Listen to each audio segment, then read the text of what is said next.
শীতকালের গাছের টব রেডি করা হচ্ছে। প্রথমে টবের তলায় কিছু টব ভাঙা দিয়ে নিলাম যাতে জলটা ভালোভাবে পাস করা যায়। তারপর একটা গাছ রেডি করছিলাম, কিছু মাটি ভেঙে ভেঙে গুঁড়ো করে গাছের গোড়ায় দিয়ে দিলাম।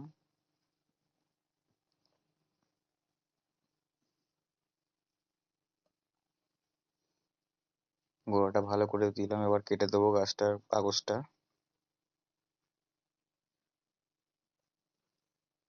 এটা হচ্ছে লাল চন্দ্রমল্লিকা। এবার আর একটা টব রেডি করা হচ্ছে। টব ভাঙা দেওয়ার পর তলায় কিছুটা মাটি দিয়ে নিলাম।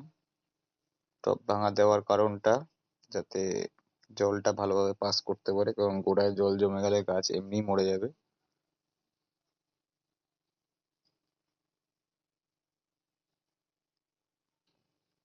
এবার গাছটাকে আস্তে করে খুলে নিলাম, গাছটাকে বসালাম। এটা হচ্ছে হলুদ চন্দ্রমল্লিকা। এবার গোড়ায় মাটি দিচ্ছি, আস্তে আস্তে মাটিটাকে পুরো ভরে দেবো।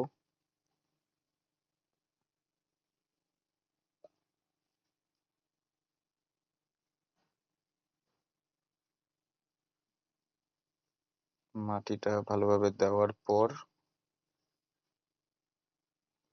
কাগজটাকে আমরা আস্তে করে খুলে দেবো।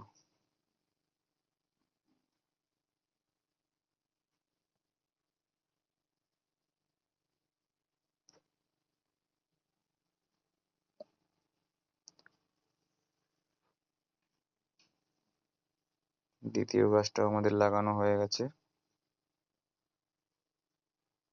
এবার 3 নম্বর গাছের পালা। এরকম ভাবে আস্তে আস্তে গাছটাকে বার করতে হবে ঠুকে ঠুকে, যাতে গোড়ায় শেকড়ে চাপ না পড়ে। এটা হচ্ছে সাদা চন্দ্রমল্লিকা। এই চন্দ্রমল্লিকা সারা বছর বাঁচিয়ে রাখা যায়, তারও একটা নিয়ম আছে। শীতের সিজনটা চলে যাওয়ার পর এই গাছগুলোকে ছাওয়া জায়গায় নিয়ে এসে রেখে দিলে পরের বছর আবার সেম ভাবে ফুল দেবে। এই গাছটাকেও কেটে কাগজটাকে সরিয়ে দিচ্ছি।